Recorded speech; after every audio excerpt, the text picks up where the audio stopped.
musicienne, je suis auteur-compositeur et interprète. Alors, je suis marraine de cette association, Benkadi Joie de Production, et elle a aussi des sections en Côte d'Ivoire. Moi, c'est Nafissa Hamadi, donc je suis coordinatrice de projet de l'association Orfanco à La Courneuve. Donc moi, je travaille dans le domaine du développement local depuis maintenant 12 ans. Donc Orfanco, c'est une association de médiation socioculturelle internationale qui compte à ce jour près de 1000 bénéficiaires. Nous sommes acteurs du mieux vivre ensemble à La Courneuve, mais aussi acteurs de la solidarité internationale en faveur des Comores. Je suis Fernande Cabral Semedo. Je suis cadre de gestion dans l'assurance. Je suis également présidente de la Fédération des associations capverdiennes de France. Je suis Angélique Kouassi, présidente fondatrice de l'association Shekina. Nous travaillons donc depuis 5 ans maintenant dans les domaines de l'éducation, de la santé, du développement durable, de l'agriculture, de l'entrepreneuriat, avec un point d'honneur à l'autonomisation de la femme.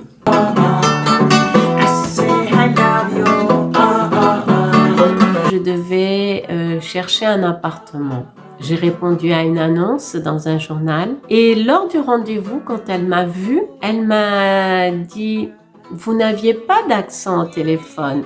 Et moi, avec le sourire, je lui ai dit « Non, je n'ai pas d'accent parce que je suis une ch'ti, c'est-à-dire que j'ai grandi dans le nord de la France. » On a fait cet entretien, j'ai visité l'appartement et j'ai eu l'appartement. Elle me l'a loué. Mais sa première réaction a été « Vous n'avez pas d'accent ». Parce qu'effectivement, quand on est issu de l'immigration, parfois notre différence ne se voit pas et ne s'entend pas au téléphone.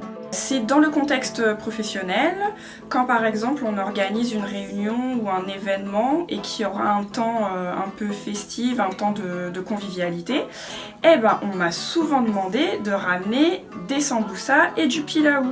Ce sont les deux plats traditionnels, comoriens, et du fait que je sois femme et d'origine comorienne, en face on suppose que je maîtrise ces deux plats, que c'est une évidence et que c'est naturel. Vous voyez, c'est marqué dans mon ADN, quoi.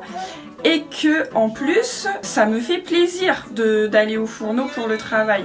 Comme si j'allais pas assez au fourneau. Alors que mes collègues, eh ben, on pouvait leur demander, je sais pas, d'autres tâches. Donc non, toutes les femmes comoriennes ou d'origine comorienne ne maîtrisent pas le pilaou et les samboussas. C'est un cliché. Quand je créais l'association Shekina, j'ai parlé à quelqu'un, parce que je venais à peine d'arriver en France, qui m'a dit « Non, tu viens d'arriver, cherche à t'intégrer. Ce sont des choses qui sont faites pour des personnes qui ont fait au moins 20 ans ici ou qui sont nées ici. Tu viens à peine d'arriver, cherche à t'intégrer, cherche à gérer ton foyer. » Donc pour dire que les femmes sont minimisées, voilà. Et moi, quand j'ai entendu ça, ça m'a fait un déclic dans ma tête. Je me suis lancée, j'ai travaillé, j'ai cherché. J'étais dessus tous les jours.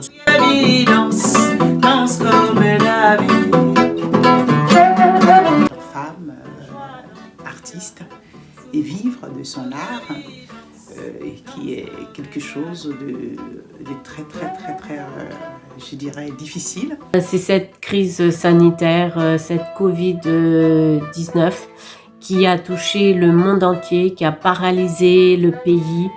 En tant que présidente de la fédération, on a dû mettre en place une cagnotte pour subvenir aux besoins et répondre aux premières nécessités de la population tant ici en France qu'au Cap-Vert. Alors moi, dans le cadre de mon travail, dans le cadre de mes permanences d'écrivains publics que je tiens dans les différents quartiers de la ville de La Courneuve, je reçois beaucoup de personnes d'origine étrangère qui sont engagées dans des démarches de demande de carte de séjour ou de renouvellement de celle-ci.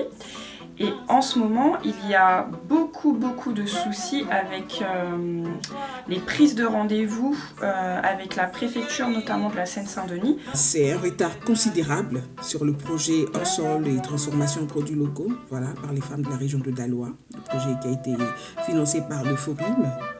Donc, un retard considérable qui est dû justement à toutes les situations qu'on a vécues, confinement, enclavement.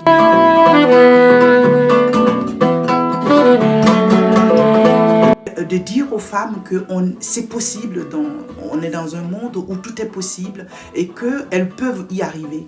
Elles peuvent y arriver, il suffit d'y croire, d'avoir la volonté et de ne pas céder au découragement par le manque de moyens.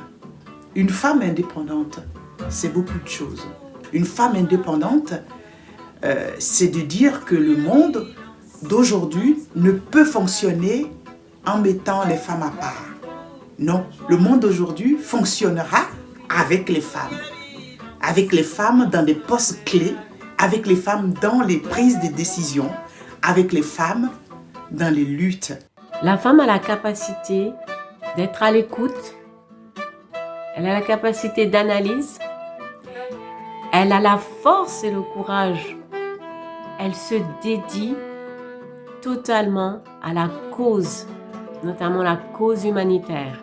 Adaptabilité, résilience, créativité et persévérance. D'abord, principalement, notre présence sur le territoire français. Voilà, notre intégration, notre capacité à être déjà là où les fonds se donnent.